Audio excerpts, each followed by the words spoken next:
¿Cuarto de hora? Bueno, vamos a continuar con la sesión de lesiones proliferativas.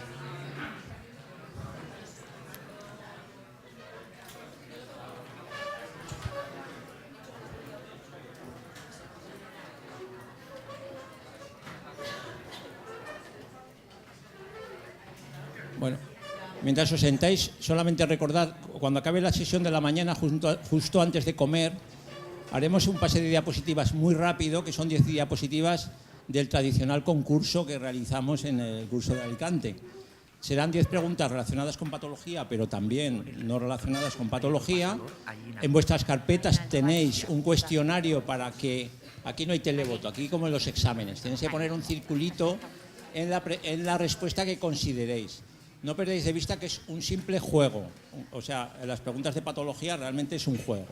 No se trata de acertar, sino sencillamente jugar un poquito y el ganador o los ganadores se sorteará un pequeño premio pues de recuerdo. Pero bueno, para darle un toquecillo así más informal. Esto lo haremos justo cuando acabe la última sesión hoy por la mañana para que podáis entregarlo hoy mismo como tope esta tarde para que podamos corregir el examen y poner la nota.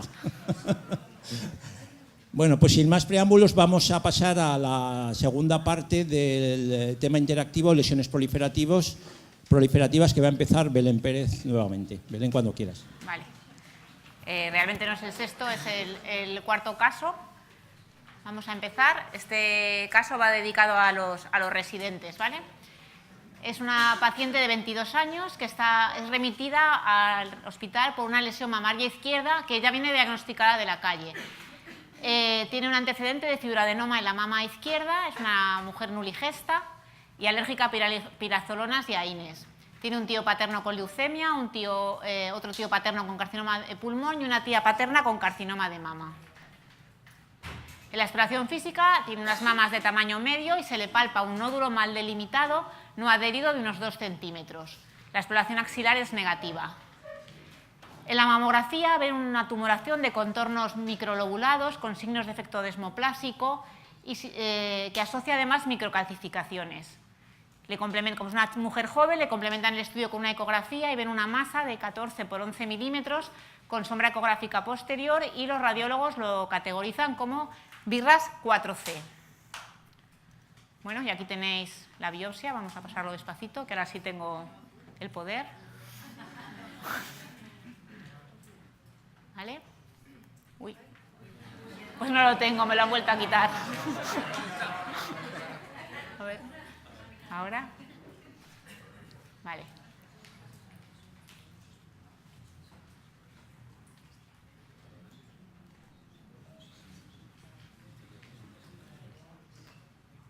Más o menos la lesión es homogénea. Aquí es una de las zonas central.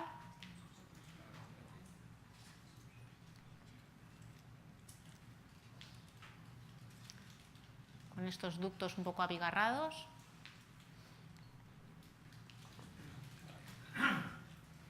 Vamos a votar a ver si se puede. ¿Me ha dicho que pase?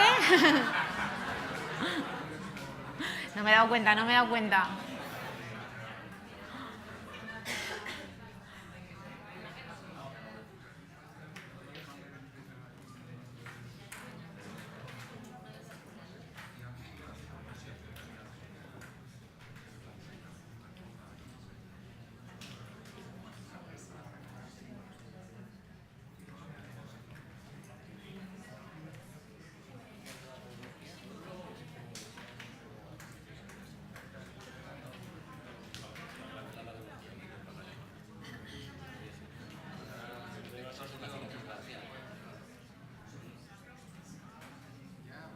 ¿Ya?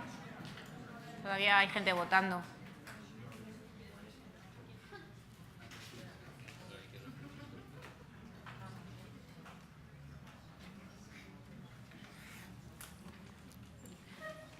Creo que no va a haber muchas dudas.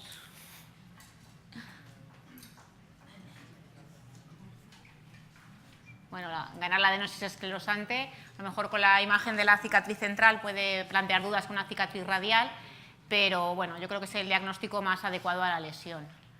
Ha habido un 4% de carcinoma tubular y un 4% de carcinoma infiltrante. Pues bien, esta biopsia nos llegó de segunda opinión con la paciente diagnosticada de fuera de carcinoma ductal infiltrante grado 2, ¿vale? Entonces, como en la unidad de mama hay costumbre de pedir los casos de fuera, pues nos mandaron revisar la biopsia.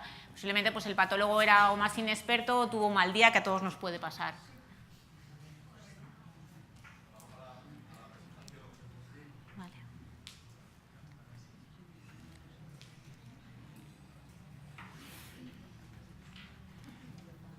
Bueno, pues evidentemente le hicimos marcadores mioepiteliales, aunque yo creo que con la histología la lesión estaba clara, pero como venía con ese diagnóstico, pues yo quise asegurar que ahí no había nada detrás.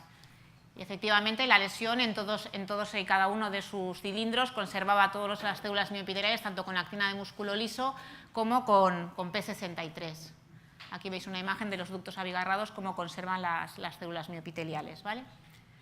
Entonces, ante la discordancia del resultado que dábamos nosotros, el diagnóstico que tenía previamente hecho la paciente, pues se decide extirpar la lesión, ¿de acuerdo? Y esta es la imagen macromicroscópica de la pieza. Veis que es una lesión que está formada por múltiples nódulos que se agrupan. Tiene una zona central con áreas de esclerosis, ductos abigarrados, atrapados, pero conserva en la periferia pues, la estructura nodular. Aquí a más aumento los ductos. Y bueno, pues nuevamente, como este caso a los clínicos les tenía muy locos, pues le volvemos a hacer las células mioepiteliales para decirles que realmente que estábamos seguros que ahí no había nada infiltrando, que era una lesión esclerosante y que no había problema, no había un cáncer. La zona central, que es la que puede generar más problema de diagnóstico, P63. Y bueno, ¿cuál sería vuestro diagnóstico en esta lesión? Ahora la ponen. Carcinoma ductal infiltrante, no creo que lo ponga nadie, adenosis nodular, lesión esclerosante compleja, cicatriz radial, carcinoma tubular o ninguna de las anteriores.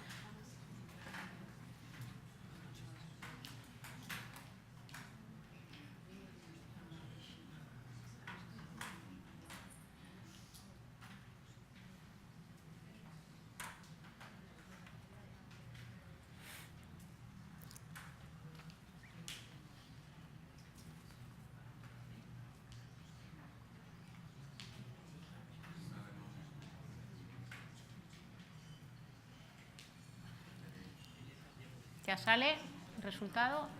Sí, adenosis nodular y lesión esclerosante compleja, cicatriz radial. Bien, yo creo que se adecua más al diagnóstico de adenosis nodular, porque realmente la lesión está compuesta por varios nódulos de adenosis, aunque es cierto que en el centro tiene una lesión esclerosa, pero así es tal cual como lo describen en el libro de la JUPA, la adenosis tumoral. Pueden tener esta zona esclerosante central y realmente no vemos ductos que hagan una imagen radial hacia el centro. Pero bueno, si lo llamamos lesión esclerosante compleja tampoco pasa nada. Vamos a volver.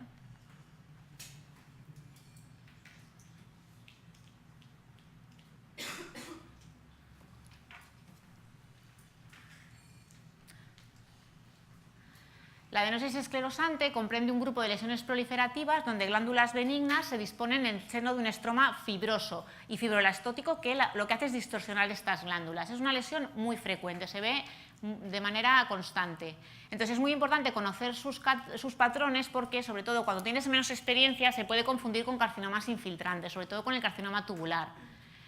Suele ser un hallazgo incidental, no da mucha expresión radiológica, pero a veces forma masas tumorales como la de esta chica y puede detectarse en mamografía con imágenes muy abigarradas que llevarán siempre a hacer una biopsia.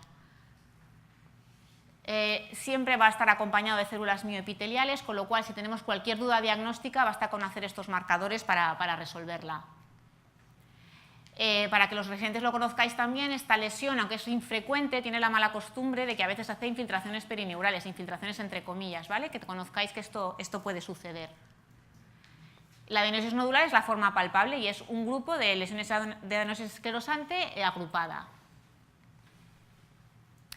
También la adenosis esclerosante puede verse afectada de forma retrógrada por lesiones que estén adyacentes, como el carcinoma lobulillar o el carcinoma ductal in situ, de forma que lo que no tenemos que confundirlo, como van a ser ductos muy irregulares con focos de infiltración. Entonces basta otra vez con hacer los marcadores mioepiteliales. He buscado en la literatura los últimos artículos que había sobre la adenosis esclerosante y realmente he encontrado varias publicaciones que intentan delimitar el riesgo de la adenosis esclerosante, que realmente es un riesgo un poco mayor al de la población general, y cuando se asocia a otra lesión con atipia, realmente el riesgo te lo va a dar la lesión con atipia, no la adenosis esclerosante, ¿vale? Hay consenso en que es una lesión que no hay que hacer nada más una vez que la diagnosticas. Estos autores, por ejemplo, también intentan diferenciar en una cohorte de pacientes que han seguido durante muchos años los casos de adenosis esclerosante, a ver si hay diferencia entre las que desarrollan un cáncer y las que no lo hacen. Y lo hacen con el marcador de Ki67. Y ellos dicen que a mayor Ki67, más probabilidad luego de desarrollar un cáncer. Bueno, no sé la utilidad que pueda tener esto, pero me ha parecido curioso.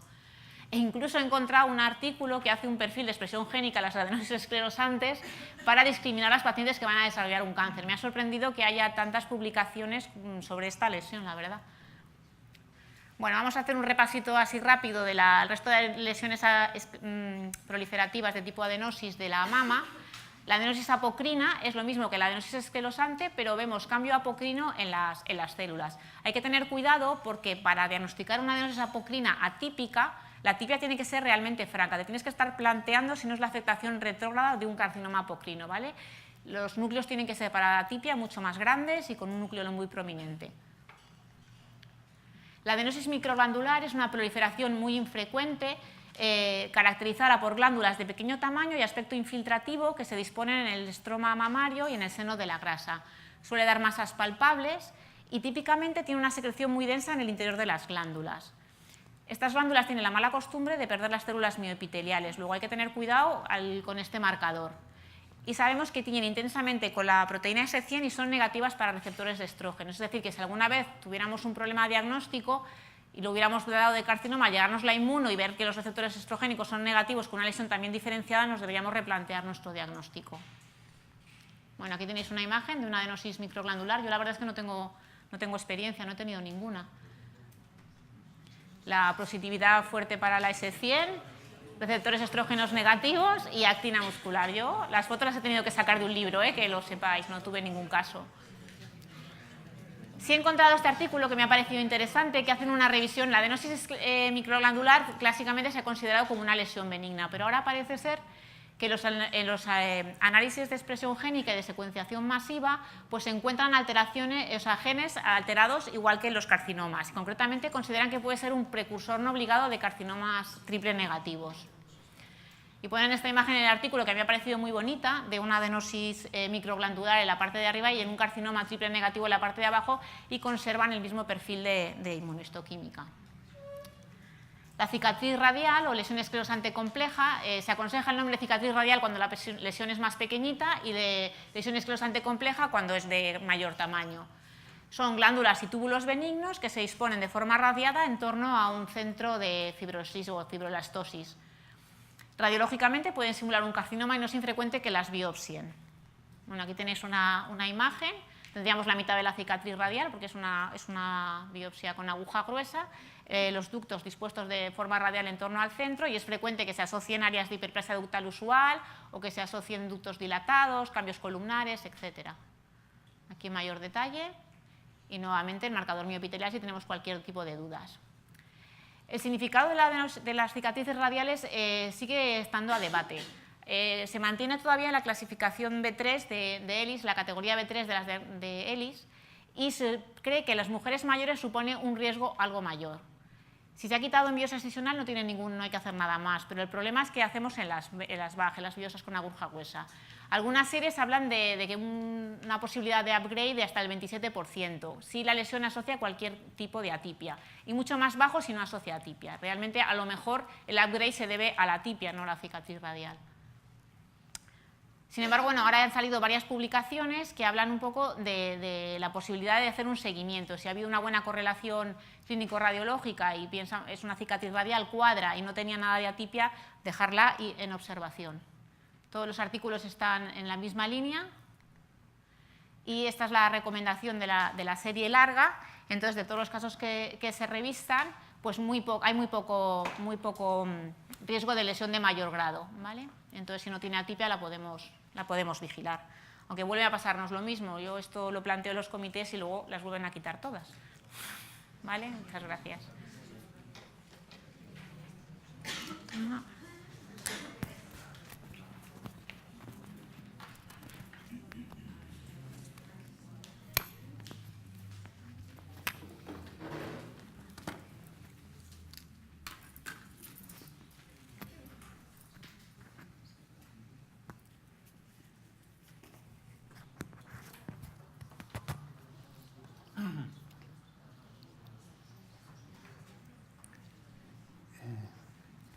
¿Pasamos a la siguiente? Bueno, yo voy a presentar 2 casos. A ver cuándo...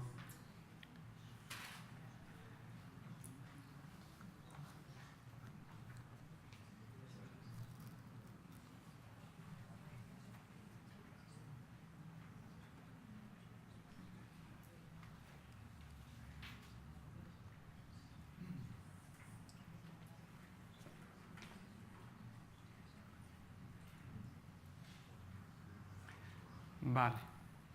Bueno, pues el primer caso corresponde a una mujer de 62 años con microcalcificaciones y también se hace una biopsia con aspiración. Veis aquí que bastante componente graso, poco tejido glandular y aquí ya estamos viendo a este aumento que hay alguna lesión, ¿no? Proliferativa, de eso se trata, ¿no? Aquí vemos estas proliferaciones bastante sólidas que están afectando a diferentes acinos en diferentes lobulillos. Aquí vemos una imagen a mayor aumento.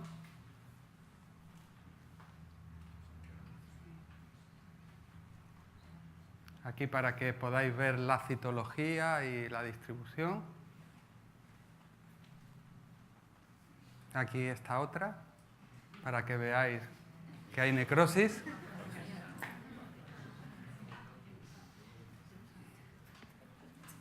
Os dejo aquí, necrosis sólido y podéis ver la atipia que tiene la lesión.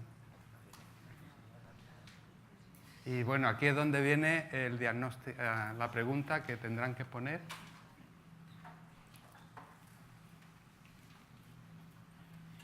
¿Sale? Vale, el diagnóstico es un carcinoma ductal in situ de bajo grado, un carcinoma ductal in situ de alto grado, un lobulillar pleomórfico o un lobulillar, carcinoma lobulillar, in situ pleomórfico o in situ florido. Falta el in situ. ¿Se puede votar ya? Recordar, in situ, no infiltrante.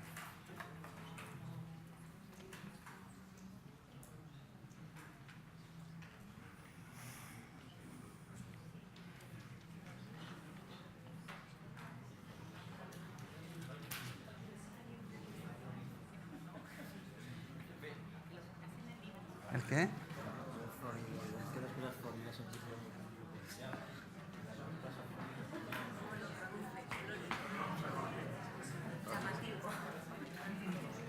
¿Qué? Que ya ha fallado, ¿no? ¿Ya se pasa?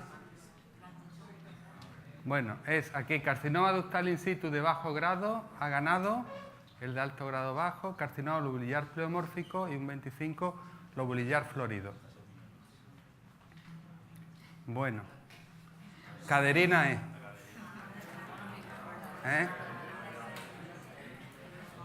Es carcinoma lobulillar. Es un carcinoma lobulillar. No tiene caderina E. Ahora, es una variedad clásica de carcinoma lobulillar con necrosis, no suele haber. A ver qué viene detrás. Bueno, expresa receptores de estrógenos y, bueno, haremos una discusión un poquito más detenida luego, pero mi diagnóstico aquí es carcinoma lobulillar in situ florido. ¿Por qué? porque hay mucha distensión del acino y necrosis central. Sin embargo, la citología, desde mi punto de vista, no es una citología de alto grado como la de los pleomórficos. Y es una variedad que, aunque no está totalmente reconocida como tal, en la última clasificación de la OMS sí que figura como una posibilidad para carcinomas lobulillares in situ, con una gran distensión, con necrosis y microcalcificaciones y con una atipia que es asimilable a la de los carcinomas lobulillares in situ clásicos. Por tanto, puede haber otras opiniones y lo podemos discutir, pero yo aquí lo pongo como un ejemplo de una variedad infrecuente de lobulillar in situ, que sería el llamado florido o bulky en la designación en lengua inglesa, ¿no? Bueno,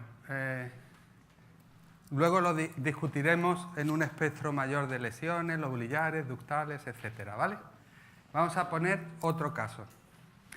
No tiene nada que ver, es otra paciente, una mujer de 65 años con lesión radiológica de 3 centímetros en cuadrante superior interno de mama izquierda, que se hace una biopsia con aguja. Estos son los 3 cilindros y ya veis aquí que era una lesión radiológicamente muy evidente y, sin embargo, lo que vemos aquí que realmente hay mucha fibrosis, es decir, no hay parénquima mamario y hay muy pocos foquitos de parénquima mamario donde pueda haber una lesión.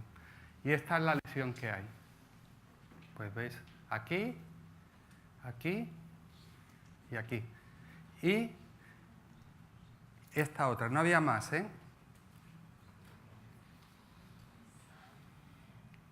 Esta lesión con calcificaciones y esa apariencia. Y solamente eso, no había más, pese a que era una lesión supuestamente grande y tal, pero es lo único que se veía, y con esto hice el diagnóstico que no era el apropiado, pero bueno, lo hice. ¿Lo qué?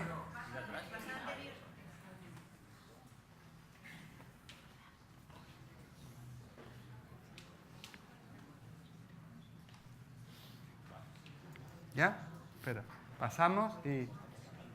El diagnóstico es una hiperplasia ductal atípica, un ductal in situ de bajo grado, igual, un in situ de alto grado o un lobulillar in situ pleomórfico, todo in situ, ¿eh? Ya se puede votar.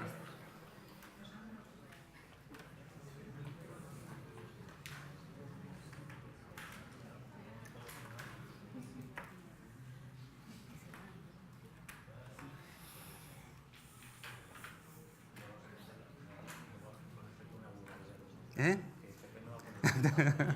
Hombre, ya he puesto un lobulillar, no voy a poner otro, ¿no? Hay que variar.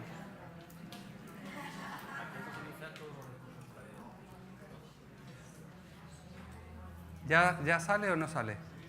Pues venga, que salga. Vamos a ver. Ay, perdón. Vemos aquí que ha ganado carcinoma lobulillar in situ pleomórfico, ¿no? Pero bueno, tenemos aquí un mayor porcentaje de otros diagnósticos. Yo lo di como un in situ carcinoma ductal in situ de alto grado, ¿no? Una biopsia que vi, que dije, esto es un in situ, es muy focal y tal.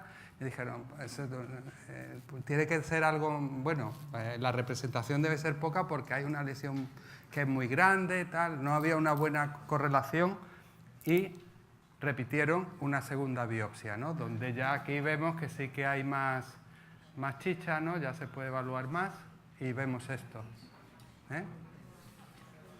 ¿eh? Hay ya más lobulillos distendidos, esta celularidad con estas características nucleares y citoplasmáticas, ¿eh? Aquí a mayor detalle.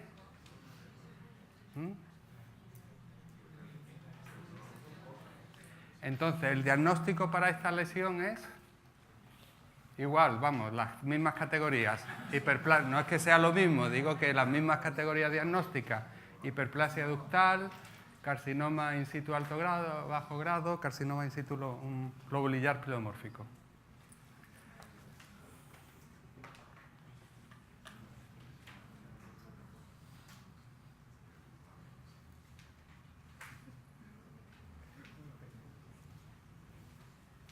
¿Ya? Bueno, aquí ya... Bueno, yo he podido ir... Bueno, en fin, la lesión fundamental efectivamente es un carcinoma lobulillar pleomórfico, pero ¿estáis seguros que esta lesión y esta lesión son lo mismo? ¿Están relacionados? Esa es la pregunta. Es verdad que la mujer no tenía un in situ de alto grado, fundamentalmente porque tenía una gran lesión, que era un pleomórfico. Ahora, mi pregunta es, ¿ambas lesiones están relacionadas o son dos hallazgos diferentes en la misma mujer? Esta es la anterior. Venga, ¿hay votación? ¿Hay votación? ¿Sobre esa no hay? Bueno, que levante la mano. No hay votación, es que me interesa saber. Que levante la mano quien considere que son la misma lesión. Que están relacionadas. Que podemos hacer no relacionadas, que es el mismo diagnóstico. En un sitio que en otro, el mismo diagnóstico. Venga, venga, ¿quién sí o no? ¿Y quién piensa que no es el mismo diagnóstico? Bueno, pues hay duda, ¿no? Vale. Este es la última, el lobulillar pleomórfico claro, y esta es el otro. También veis la caderina residual y tampoco tiene caderina. Jorge, lo siento. Y veis que tiene receptores de andrógenos, tanto en este, que es el que no se ve bien y parece, ya digo, yo aquí diagnostiqué un ductal in situ de alto grado y estos son los receptores de andrógenos que sí que eran positivos tanto en este como en el otro. Es decir, es la misma lesión, lo que pasa que en la primera biopsia pues se tomó una representación muy focal, con además unas características morfológicas un poquito diferentes porque había menos celularidad neoplásica y bueno, pues es lo que pasa con los pleomórficos, o ha pasado, o no se conocen bien, se ve la necrosis, el alto grado y se diagnostica de ductales, o pueden ser representación un poco más reducida que también puede originar dificultad en el diagnóstico, aunque luego el manejo después de una biopsia por aguja va a ser similar, ¿no? Entonces, estos dos casos los traía para simplemente recordar los cambios que en la última clasificación de la OMS se introdujeron o nuevos conceptos que se han incluido en desde la clasificación de la OMS de 2012 respecto a la neoplasia lobulillar. Ya sabéis que en la versión anterior que coordinaba Tabasoli, que era defensora de las categorías DIN1, DIN2, DIN3 y de las categorías LIN1, LIN2, LIN3, y esto se incluía en la anterior clasificación y además se decía específicamente que el diagnóstico tradicional de hiperplasia lobulillar atípica, carcinoma lobulillar in situ, pues debería desaparecer porque no había, era una cuestión subjetiva, no había concordancia entre patólogos, etc. Y sin embargo, en la última clasificación pues, se vuelve a concepto del diagnóstico de hiperplasia lobulillar atípica, carcinoma lobulillar in situ, basado fundamentalmente en que son lesiones obviamente relacionadas, que diferencian la extensión, pero que cada una de ellas, por ser más o menos extensa, su riesgo de desarrollo de cáncer posterior varía, ¿no? Es decir, como lesión de riesgo es variable. Y se introduce, no de una manera, no se le pone un epígrafe a ellos, pero sí se cita que hay dos variedades poco conocidas que clínicamente habría que manejar de forma diferente al clásico, que es la florida, el lobulillar in situ, florido bulky, y el pleomórfico, del que sí que había más literatura en este momento. No quizás de esta otra variante, que son más observaciones anecdóticas, ¿no?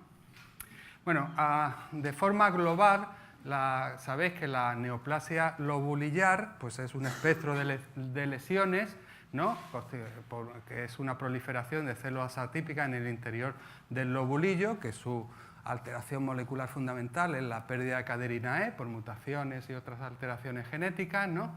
Y por eso la proliferación es de células poco cohesivas que es un hallazgo que puede estar en biopsias benignas de hasta el 0,5 al 4% de los pacientes. Está en la edad media, alrededor de los 50 años, y ya sabéis que con mucha frecuencia son multicéntricos o bilaterales, ¿no?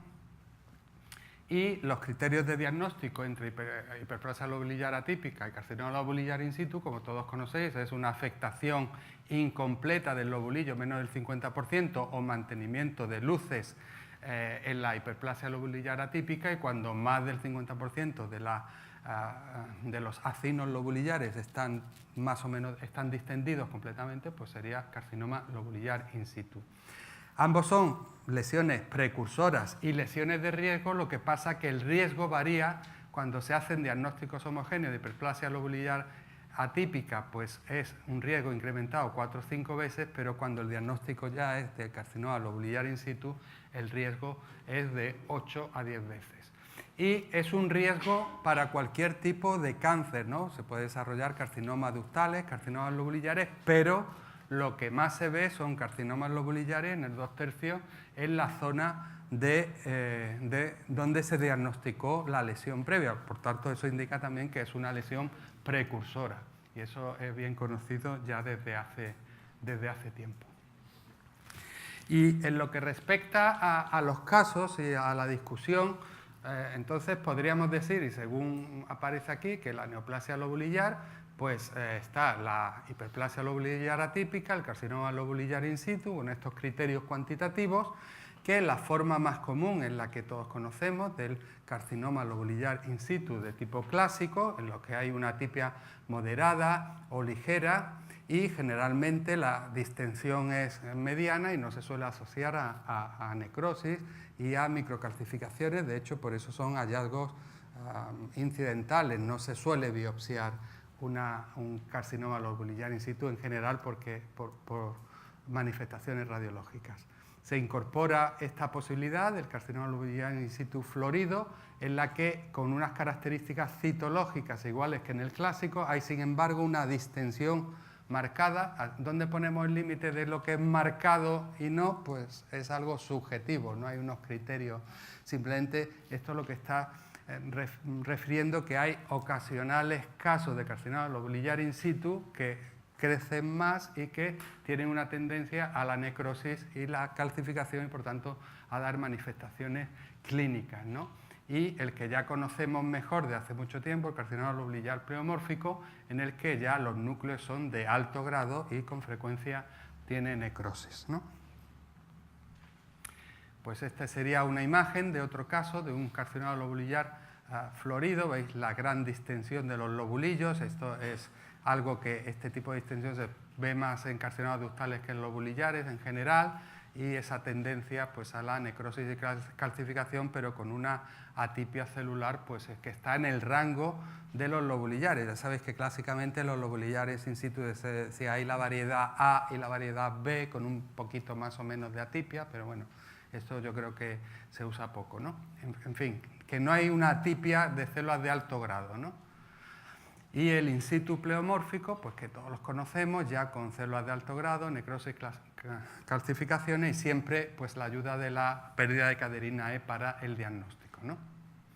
Este sería un caso de pleomórfico con diferenciación apocrina, en el que estamos viendo esa diferenciación apocrina por la morfología, ¿no? Pero que, bueno, pues también si se hace un estudio de receptores de andrógenos, pues ayuda a la tipificación, ¿no? Realmente en la literatura hay muy pocos casos que hayan analizado lo que hemos definido en el caso número 1, si es que estáis de acuerdo, como un carcinoma in situ florido, ¿no? Es esta serie, quizás la mayor y la que se centra en ese tipo histológico, y lo compara con carcinomas lobulares in situ clásicos y carcinomas lobulares in situ de tipo pleomórfico, y en estos diferencia dos tipos, los no apocrinos y los apocrinos, es decir, que dentro del pleomórfico podemos ver casos con diferenciación apocrina clara, y como vamos a ver, pues estos tienen unas diferencias respecto a los otros. Si nos vamos a los floridos, definidos como lo hemos dicho, pues veis que son clásicamente, él los ha definido porque reúne 20 casos que todos tienen necrosis y la distensión que hemos dicho. Todos son caderinas negativos y su patrón de expresión de receptores, pues prácticamente más del 90%, con lo cual se parece al clásico, y un porcentaje de positividad para ER2, pues que ellos ven del 18%, cuando se estudian los clásicos puros, ven una positividad de ER2 prácticamente del 0%, ¿no? Es decir, de alguna manera, aunque la serie es pequeña, nos podría estar indicando algo este dato, ¿no? Si nos vamos, sin embargo, a los pleomórficos, y quizás el dato más interesante son lo que tiene que ver con la diferenciación apocrina, ¿no? Obviamente son casos que también todos pierden la caderina E, pero veis que solo el 23% de los casos tienen expresión de receptores de estrógenos y que hasta un 30% de los casos tienen sobreexpresión de ER2. Es decir, que aquellos casos que vemos ocasionalmente, los biliares, tanto in situ como infiltrantes que expresan ER2, pues en su mayor parte van a ser con una diferenciación apocrina, ¿no? De manera que, como digo, aunque es una entidad que está poco reconocida, que pues bueno, parece que tiene ciertas... nos puede indicar pues, que es un grupo de tumores que, aparte de que morfológicamente ya lo veamos como más extenso, pues algunas alteraciones moleculares que podría indicar cierto mayor grado de agresividad. Bueno, simplemente recordar que es en este grupo de tumores donde el uso de caderina E o cateninas nos sirve para el diagnóstico diferencial, que obviamente las formas clásicas de carcinoma lobulillares in situ infiltrantes, pues hacer caderina, bueno, pues la hacemos, la podemos hacer, pero no son criterios diagnósticos, no es necesario. Sin embargo, hay una serie de situaciones donde sí que nos es útil, pues todo tipo de lesiones ambiguas donde nos cabe diagnóstico de diferencial de lesiones lobulillares o ductales, como hemos visto, pues los carcinomas, tanto formas pleomórficas de carcinoma lobulillar, tanto in situ como infiltrante. En las formas de bajo grado, pues a veces hay tumores, como ya sabéis, que, pues, ductales in situ sólidos que puede plantear diagnóstico diferencial. En las formas de tumores mixtos ductales lobulillares y en algunas otras situaciones, ¿no? Recordad también que no solo la caderina E, sino que también la P120, la catenina P120, que no es que se pierda, sino que se sobreexpresa en el citoplasma de las lesiones lobulillares, y esto, en caso de duda de tinción con la caderina E, nos puede ser de ayuda, ¿no? La expresión citoplasmática de P120, que es muy constante, la pérdida de caderina E, esto es una hiperplasia lobulillar atípica, carcinoma lobulillar in situ, y veis cómo se pierde caderina E, pero se sobreexpresa P120. En lesiones muy incipientes, en lesiones lobulillares pleomórficas, etc. Nos sirven los dos marcadores. En lesiones mixtas, como veis aquí, lobulillar in situ, ductal in situ, veis aquí pérdida de caderina E, sobreexpresión de P120 y su expresión normal de membrana en la parte ductal para ambos marcadores, ¿no? En algunas nos han hablado de adenosis esclerosante con infiltración de carcinoma lobulillar. Pues veis aquí que se conservan las mioepiteliales, pero las células que hay por dentro están perdiendo la caderina E. Y esto, simplemente recordar en este punto que hay que interpretar en las lesiones in situ la caderina E, pues esto es una neoplasia lobulillar, obviamente, pero vemos expresión de caderina E que es residual, ¿no? O a veces en lesiones incipientes se está perdiendo, y no hay que confundir esto con que hay expresión, ¿no? Al contrario, tenemos que reconocer que hay por ahí células aisladas o este grupo que la está perdiendo, aunque veamos ese patrón residual y cómo hasta un 15% de los carcinomas lobulillares pueden tener expresión de una caderina E mutada que funcione mal. En esos casos a veces está en el citoplasma o tiene una mala distribución, y por eso digo que cuando haya dudas en cuanto al patrón, pues la P120 puede ser útil porque nos puede dar un patrón también alterado. P120 en condiciones normales se expresa en la membrana y si no, se expresaría en el citoplasma. En cuanto al manejo, también sabéis que ha sido objeto de mucha controversia cómo manejar las lesiones lobulillares por el riesgo posterior de lesión de grado mayor, ¿no? Ahora pues se es más conservador, como sabéis, de manera que una neoplasia lobulillar de tipo clásico, carcinoma lobulillar in situ clásico, sin ninguna otra alteración, donde no hay discordancia radiopatológica, puede no haber excisión. Solamente se recomienda la excisión, eso, si hay una discordancia radiológica patológica o, como sabéis, muchas veces se asocia a otras lesiones como hiperplasia ductal atípica, etc.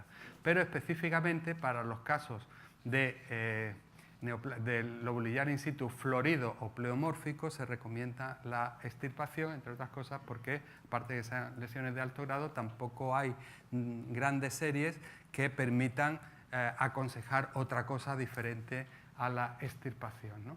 Y bueno, ya si en una biopsia excisional se diagnostica neoplasia lobulillar solo, pues no hace falta hacer más excisiones, y en carcinomas infiltrantes, pues aunque veamos neoplasia lobulillar en los márgenes, pues no está indicada la ampliación de márgenes solo por el hallazgo de neoplasia lobulillar en los márgenes, ¿no?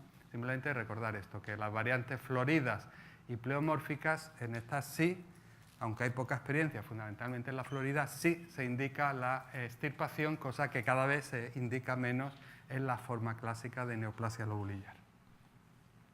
Y también, para acabar, recordar que incluso los carcinomas que se desarrollan en pacientes que han sido diagnosticados de neoplasia lobulillar, y si tenemos en cuenta que, como sabéis, hay un espectro de lo que se llama neoplasias mamarias de bajo grado, que incluye el lobulillar clásico, el carcinoma tubular, el carcinoma ductal infiltrante de bajo grado, todos estos son neoplasias que están relacionadas, pues ¿qué tipo de neoplasia se desarrolla después del diagnóstico de una hiperplasia lobulillar atípica en mujeres que han sido seguidas, etcétera? Pues en general son tumores de bajo grado, ductales de bajo grado, lobulillares, tubulolobulares, en general tumores de muy buen pronóstico, ¿no?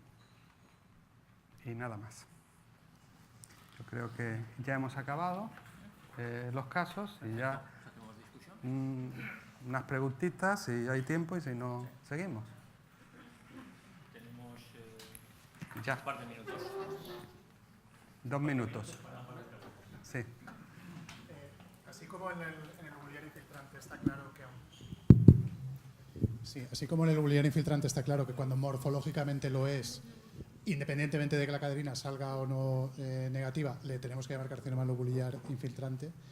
Si yo tengo una lesión que morfológicamente no tengo ninguna duda de que es un lobulillar pleomórfico in situ, pero se me ocurre pedir a la cadrina y me sale positiva... Bueno, efectivamente las recomendaciones, tanto para el infiltrante, es decir, que si tú ves morfológicamente que es un lobulillar y expresa perfectamente la cadrina, hay que llamarle lobulillar, eso es lo que está asumido y se debe hacer. Yo discrepo porque tendría que convencerme de una cosa, que el patrón de expresión es normal, de membrana, y no es un patrón anómalo. Y porque yo creo que en este mundo que estamos en evolución, las clasificaciones son morfológicas, moleculares en el futuro. Si tenemos para una entidad que conocemos que su alteración de base es la pérdida de cadrina E, pues desde mi punto de vista, no digo que eso sea deberíamos de acotar el término carcinoma lobulillar para aquel carcinoma de mama que tiene un patrón morfológico molecular definido. Y habrá otros que se asemejen morfológicamente, pero que al no tener esa alteración a lo mejor los tendríamos que llamar de otra manera. ¿Eso significa que se van a comportar de manera diferente o no? No lo sabemos porque como no hemos hecho esa distinción, por eso digo que una cosa es lo que se recomienda para el diagnóstico y yo doy mi punto de vista en este sentido. Y lo mismo, desde mi punto de vista, aplicaría al lobulillar in situ. Entiendo que como entidad a la que llamáramos lobulillar sería más conveniente que fuera una entidad homogénea con unas características morfológicas moleculares, como se hace en los linfomas, como se hace para el sarcoma de Ewing, como se hace para todas las neoplasias en las que vamos conociendo el sustrato molecular, ¿no?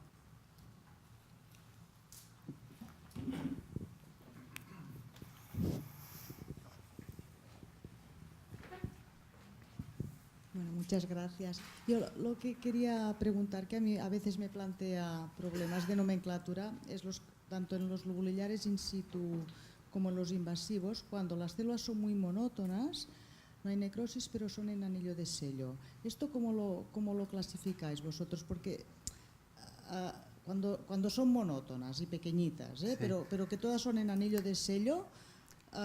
Pero anillo de sello de verdad. De verdad. No los cuerpos estos, inclusiones. Anillo de sello de verdad, pero núcleos pequeñitos y monotonía Yo celular. no tengo mucha experiencia en ello, yo creo que no lo sé. Probablemente pueda tener otro comportamiento, Es que el pero libro, yo... el libro de la OMS no se sé moja con esto. No. Incluso si es célula en anillo de sello, que tendría que ser con un tumor con diferenciación mucinosa, entiendo, ¿no? Porque si es en anillo de sello... Y ese capítulo, esa parte en la OMS tampoco viene muy bien definido. Y no se discutió ese tema a fondo y creo que no hay una idea clara de lo que puede significar de verdad en la evolución ese patrón morfológico. Yo, Pepe, tenía una pregunta relacionada con el tema del lobulillar in situ pleomórfico en los márgenes. El lobulillar in situ pleomórfico se dice que, porque está claro a la hora de la excisión, pero o sea, cuando se diagnostica en una biopsia con aguja, pero luego cuando te lo encuentras en un margen. Porque la actitud habitualmente se dice es extrapolable al carcinoma ductal in situ. ¿Esto siempre es así o crees que puede haber Yo creo que excepciones? tampoco hay datos en la literatura y por el momento lo que se recomienda es el manejo como si fuera un ductal in situ, más que un lobulillar, con lo cual habría que ampliar. Y bueno, yo creo que está justificado porque los lobulillares pleomórficos, los infiltrantes, son muy agresivos. En los floridos también. Los floridos y hermosos, ¿no? Hasta ahora la recomendación es como si fuera un ductal in situ, porque yo creo que, y en los pleomórficos yo creo que con más razón, ¿no? Porque ya molecularmente se ve que son también tumores muy agresivos. Muy bien, Pepe, pues muchas gracias. Pues si os parece, vamos